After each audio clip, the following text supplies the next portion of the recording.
All right, back to it. I had to take a little break there, get your password entered in correctly. You'll notice that it did log in, and we're kind of at a crucial phase.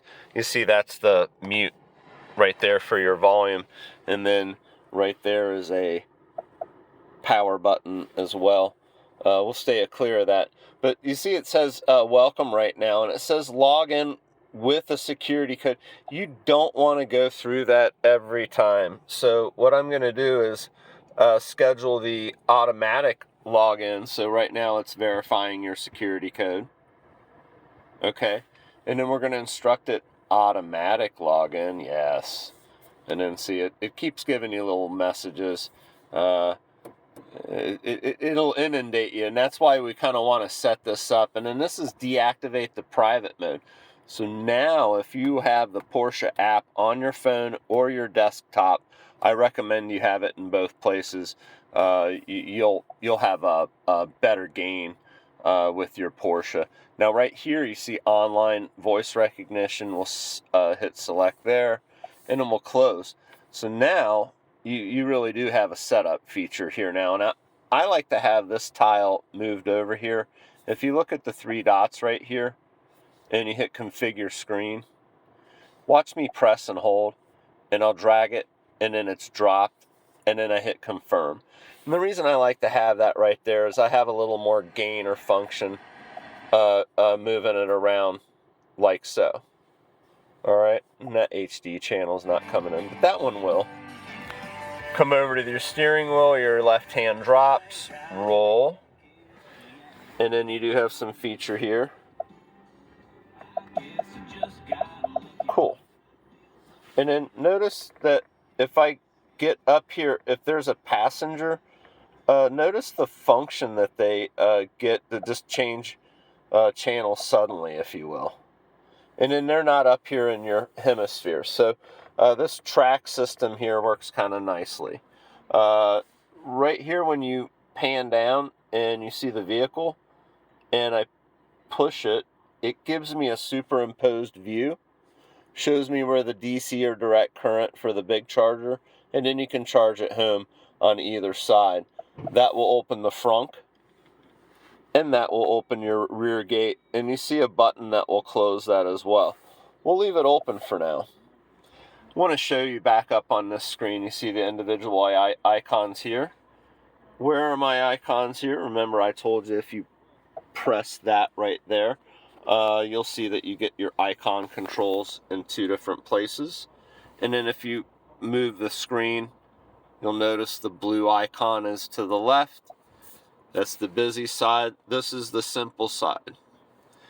It looks like there's three tiles. There's in fact the fourth, fifth, and sixth tile. If you want to do a destination search, just hit the hourglass, and you'll notice it does a different function. That's the map. That's a shortcut to the search feature, the three dots superimposed, more choices. You can also see electrified stations, and it will populate a list, and you can filter them based on DC. Like the 4 kilowatt charger doesn't make a lot of sense for us, does it? So if you get that up and then you say only DC or direct current, and then you're going to see we've got a number of better choices. And the Electrify America are the ones to go to because they're 350 kilowatt and they're complimentary for the duration of 3 years. When you hit LTE right here, it is a shortcut. It will bring you into everything good. I'm going to activate the Wi-Fi, so when you go to pair up your phone, you'll have wireless Apple CarPlay or Android Auto based on the phone that you have. Just be aware that the Wi-Fi isn't for internet. It's only for connectivity of phone. If you want Wi-Fi for internet, or you have a lake house that doesn't have Wi-Fi, you have to get that through Verizon. It's available on your My Porsche account. All right. Just remember when you swipe through the screen, you see it says devices. Well, that's the same thing as hitting LTE. Let me show you. You're at the home screen, you hit LTE, there's your connection manager. We go to the home screen, we touch devices, it's the same thing. Some of your home link features are here. Notice the white bar, you push it up, there's more options. Now watch me press and hold. Oh, it wants to rearrange. Okay, that's a recurring theme. Let me show you. Go to music and go 3 dots, and then based on your music listening choices, if you press and hold here, it has an edit feature, and then you can go around here and you can select your Apple CarPlay, and then when you pick it up, you can drag it, okay, and now it's like your third or fourth choice. Like I would tell you, Spotify is popular, and then you probably want to get your AM band, but on AM for this vehicle, you need to download a iHeartRadio app, and then we don't need to do that, and then we'll go back home, right here, and then I'm going to show you a little bit of feature right here. So when I drop my right hand and I go to the scroller, there's quite a bit of information. When I look at the key that has the side-to-side arrows, this one, let me show you the effect that it has. I'm on the left screen. I'm in the middle, to the right, and then that's neutral, okay? Nothing happens. So I want to go to the middle, and then I'm going to go to extended map view. Now you can do a day map as well, and it's much more vibrant, but since we're in the shade right now, it's going to show a night map. I want to show you the effect it has when you click, you get your zoom feature right here. Now when you go over here and you click the map, you can get that effect here, and then there's a plus and minus if you want to do it manually, and then that gets you zeroed back in. So right here, back arrow key, now it just moves, and I say, well, I want the standard map.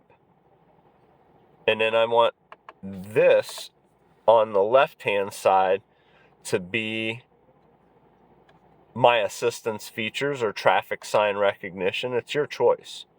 So there's your driver assistance features, and that's right here. So if you look and you press that button on the end, that's your lane keep assist features, and there is a plus minus on the distance feature.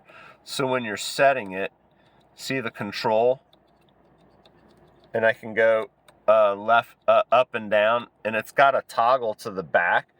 When you push, you accelerate. When you pull back, you'll start braking.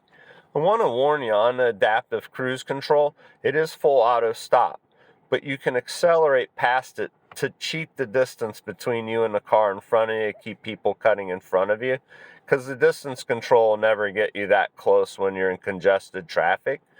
Just know that when you're doing the adaptive cruise control, those are single mile increments. Forward is accelerate. Touch back, you decelerate a couple of miles per hour.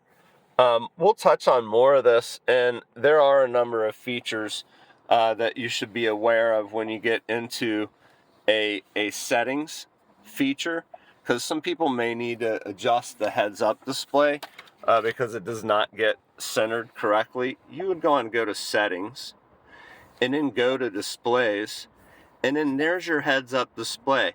Now once you make a number of improvements, you should always go over here and hit set 1, and then you'll have everything kind of saved that you've done with regards to any of the controls. We'll circle back with you shortly.